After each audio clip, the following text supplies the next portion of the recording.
ის ძვირფასი შენაძენი, ძალიან დიდი მნიშვნელოვანი შენაძენი. მე მინდა დავიწყო ივანე ჯავახიშვილიდან. როდესაც ბატონმა ივანემ დაარსა 1918 წელს ქართული უნივერსიტეტი, პირველად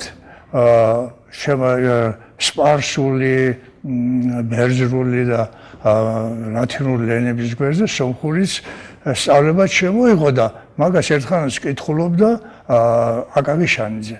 შემდეგ ბატონმა ივანემ მოიწვია იმ დროს თბილისში ახალგაზრდა მკვლევარი ლეონ მელიქსადბეგი და მას დაავალა ეს წაკითხვა.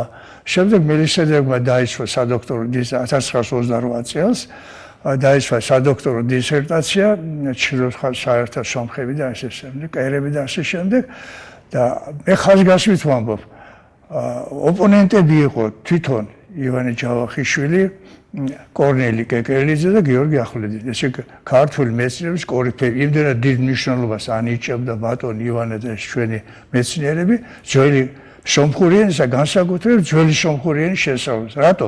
იმიტომ რომ ძველი სომხური ისტორიკოსები, სომეხი ისტორიკოსები დაწყებული მე-4-მე-5 საუკუნეების შემდეგ ნაშრომებში, ცვლილებებში ძალიან ბევრი მასალა არის საქართველოს შესახებ და ქართველი ისტორიკოსი უნდა მოუწევდა ბატონ ივანე რომ ქართველი უნდა შეესწავლა ძველი სომხური ენა განსაკუთრებით.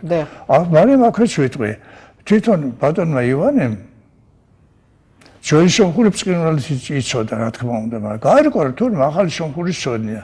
1940 წელს თბილისის სახელმწიფო უნივერსიტეტში სადოქტორო დაიცვა ენათმეცნიერმა არარატ ღარიბიანოს, შობილი ენათმეცნიერი ხო და ივანემ იქ ახალ სომხურ ენაზე გაუწია ოპონენტობა. მოხსენება. აი ამდენად დიდი ეს